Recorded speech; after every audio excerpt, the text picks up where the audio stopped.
So this will be an influencer marketing intro on how we can power success and growth using influencer marketing in the gaming industry. A few words about me. My name is Dimitris Mavromatis. I'm a growth marketing manager here at FunPlus. I've been doing influencer marketing for a few gaming companies like SocialPoint, Tilting Point, and I worked at Epidemic Sound as well. So for over about 7 years, I have been specializing in influencer marketing and digital marketing within the gaming and the tech industry. My professional goal is to leverage performance-driven, cost-effective digital marketing strategies in order to increase our game's reach, both in mobile and PC. In my leisure time, I enjoy the beautiful Barcelona and reading fantasy books. So let's dive in the marketing, influencer marketing. It's a combination between brand awareness and performance. As I said, is a form of growth marketing that enables games to reach new audiences and collaborate with influencers with a significant reach and engaged audience in social media channels. Here are some of the social media channels that we can activate with influencer marketing, like YouTube, Twitch, TikTok, podcast, Twitter, and Discord. In this presentation, we will talk primarily for the YouTube, since it's one of the key social media channels that we can run influencer marketing campaigns. What can we achieve with influencer marketing? There are three things we can target when running influencer marketing campaigns. First of all, we can diversify the marketing mix. We can increase the monthly investment by adding influencer marketing as part of the strategy. We can support the UA efforts. We can target key geos and also unlock new markets. Uh, Meanwhile, we support the game's growth. We bring high-quality users to the game. We promote specific events and new releases. We increase the engagement within the game, but also we bring organic traffic to the App Store. Parallel, we're working on increasing the game's branding. So we generate awareness around the game. We increase the credibility of the game with the endorsement we receive from the influencers. And we also introduce the game and the main mechanics to new audiences. So here are the 4 steps to a successful influencer marketing strategy. First of all, we need to understand the game, which we call game mapping. This is the part where we need to choose which game from our portfolio we will run an influencer campaign with, and we need to adapt the strategy accordingly. So we'll look into LTV, growth elements, and general how the game is performing. We need to understand then the target audience and the target persona, understand the game mechanic, and present it and be able to present it on a campaign brief. The next step is the influencer mix, where we practically need to select which social media channels we run the campaigns at, and also select the type of influencers we'll be activating. This is a good point to start thinking about the budget and what we're willing to invest based on the existing KPIs. Later on, we have to think about the performance. So we have to take into consideration both the tracked performance and also the organic uplift, but also the splash effect that we see in other aspects of the game, like ASO, UA, and community. But we also have some challenges. So we have to understand that influencer marketing is a completely different channel, and it's not UA. The nature of influencer industry is very unique. We're talking about humans and not machines. So we expect these partnerships to be sometimes unpredictable, and the performance can be inconsistent.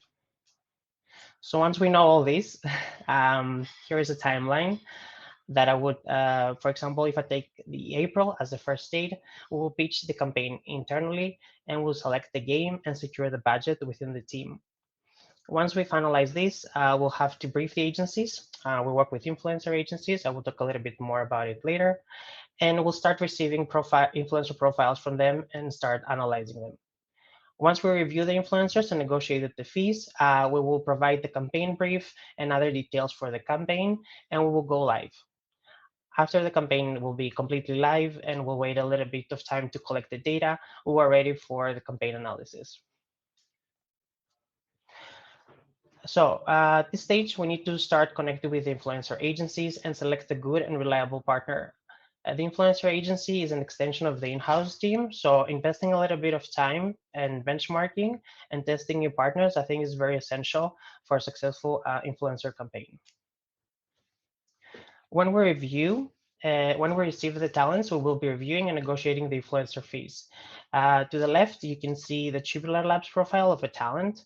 On the very top, we can see the engagement rate. We can see the countries that they are focusing on. We can see the audience demographic split and the geos. When we receive all this data, we'll be also receiving the fees of the talents. There are two types of deals we can secure. One is non-performance based, where we practically give a flat fee to the talent for securing an integration, or we pay per view, which is the CPM deal. Ideally, we want to secure a CPM deal, but a lot of talents that don't agree on running CPM deals because they prefer to secure an upfront fee and be safe with the integration and the total income they'll be receiving at the end of the integration.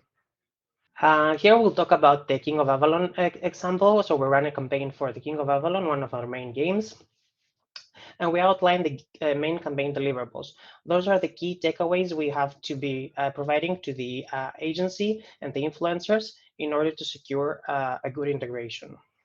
In this case, we have the publishing period, where we practically try to group all the influencers together. We have the integration, which is about 60 to 7 main integration, and a 10-second outro. We prefer that the placement will be on the very beginning of the video. So we agree to be about on the 10% of the video when we're talking about YouTube integration. We also have to agree on the placement of the link. So we agree on the description and also comment section, where practically the influencer would be exposing the tracking link to their audience. And we also have the QR code, where we would ideally want to have it displayed throughout the whole integration. And the main message, of course, where we practically motivate the influencer to have a clear call to action for their followers to follow. Here is the campaign brief and how are the talking points. It's pretty much heavy text, but I wanted just to show you how I'll be working around the campaign brief. So practically, we'll be introducing the game in the very beginning, and I'll be having a clear call to action, followed by an asset I will be providing to the talent. I will create a little asset library, which will be linking with every talking point. And once I do the first introduction to the game, I will move to the game mechanics. So understanding, as I said, the game before and what exactly is the mechanic and key elements that the users are doing within the game, then this is crucial, and you can display it in this part of the campaign brief. So once we share all these with the influencer and the agency, we'll start receiving the videos. And once they're approved, they're going live with the campaign. The influencer will be following, hopefully, all our recommendations. So as you can see to the right, we have requested from the influencer to post the QR code. So we can see to the top right, there is an integration that is happening already in the first minute of the YouTube video. And it's already on the 10% as we agreed. The placement of the link is on the very top of the description. And also he has added the tracking link on the description and has pinned it on the top of his comments. So we attract more exposure on everything that could be tracked from this campaign. Tracking it is very essential for us because then we can prove our worth to the whole gaming team. In this case, this is how and why we want to analyze the campaign in the best way possible. We have to understand the full impact of the campaign. So we have to combine the tracked and untracked installs, the organic installs that we sadly cannot see when we run an influencer campaign. The country focus analysis. So each campaign will focusing on a specific geo. In this case, we can see either US or Tier 1, France or Germany.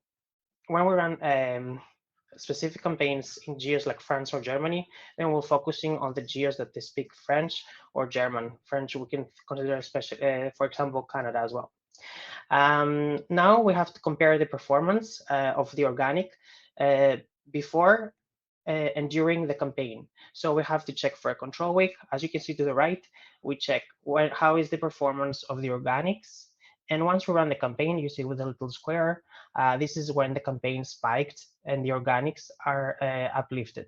So we should take into consideration this part when we consider the total performance of the campaign, along with the track data, obviously. And similar below, we can see several countries being impacted by our campaign, and we see what was the baseline before and how the spike during the campaign on organics has lifted up the baseline. Historically, we see about 20 to 60% of influencer installs coming from attributed to organics. So from the total performance of the campaign, about 20 to 60% is coming from this uplift method. Here are some data we're looking at. For example, we can look at tracked installs and revenue, which is really important when we look into ROI. Estimated organic uplift installs and revenue, as we discussed previously. We can check as well the PC installs and revenue, tracked and organic, the average CPM and CPI, ROI, LTV, and retention. And we're coming closer to the end. So here are some of the key learnings. We have to understand the game and the game audience and the key metrics of the game in order to develop the most fitting influencer campaign. As I said, a good partner can contribute to the success of the team. So we need to work and find the right influencers and secure a competitive fee. When you work with a great partner, they will be helping you throughout this process. Create a good campaign brief that is easy to understand and follow. Influencers are like external partners. The best they are briefed, the better will perform, and they will create something closer to what you wanted to do and what you wanted to achieve in the first place. Make sure that all influencers are going live during the agreed dates and that you are properly tracking the campaign through our tracking system.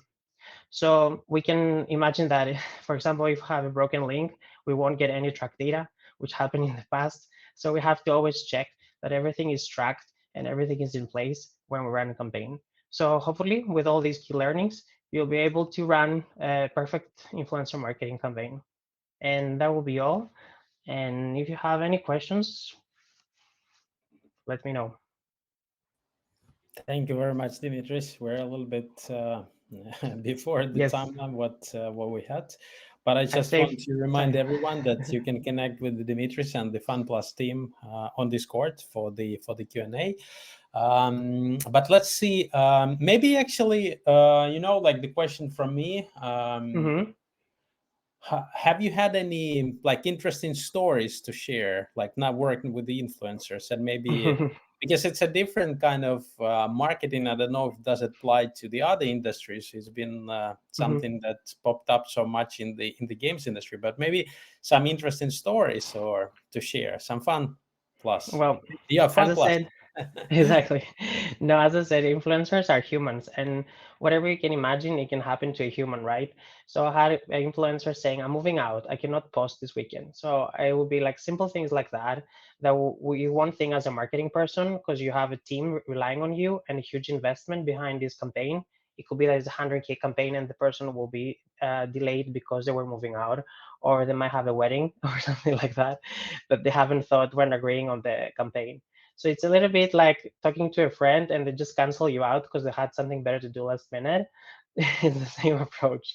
So having a good partner, like an influencer agency that they can replace them soon after, I think is a great value. And that's what I'm looking for when I'm partnering up with influencer agencies.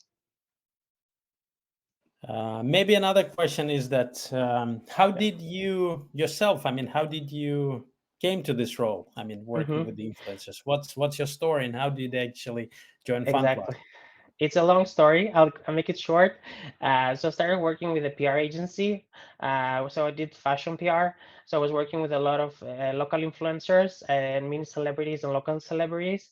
So this transitioned me to the Instagram back in the days when it was the golden Instagram days, and then moved to YouTube campaigns where practically we did tech reviews. And that's how I transitioned to the mobile gaming and gaming sponsorships. We have some time, so let me ask Mm-hmm. these questions. I'm working up with the influencer mostly on YouTube. Is Mm-hmm. there a best way that someone should approach a company for influencer marketing, or should someone like me who creates content wait for the company to approach me instead? Mm-hmm. So when it's a small studio, I think you can do directly approach. But for bigger studios like ourselves, we would rather work through a partner. This is just logistically speaking. You have to create agreements with every individual you're working with, onboarding the system, and then pay them. So when you work through an agency, especially if you can find a good talent agency to represent you, it will streamline all these problems that bigger companies like ours might have working with individuals directly. So I would say Smaller studios might be open, especially if you are like or working with them directly or representing their games 100% on your content. But if you don't, then working through a studio, through a talent agency, that will be the best case, I would say. And now you've been. How long have you been in the games industry yourself? A little bit more than 3 years now. So I came to Barcelona after working for a tech company in Sweden, and I started working at SocialPoint, and then soon after changed a few companies and landed here at FunPlus. So it's a little bit more than 3 years.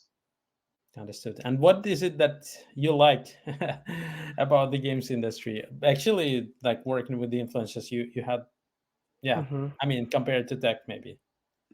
So the good thing with tech is like the LTV is higher, so you can do way more fun things. Let's say a little bit more branding potentially, but mobile gaming is stricter LTVs, lower CPIs.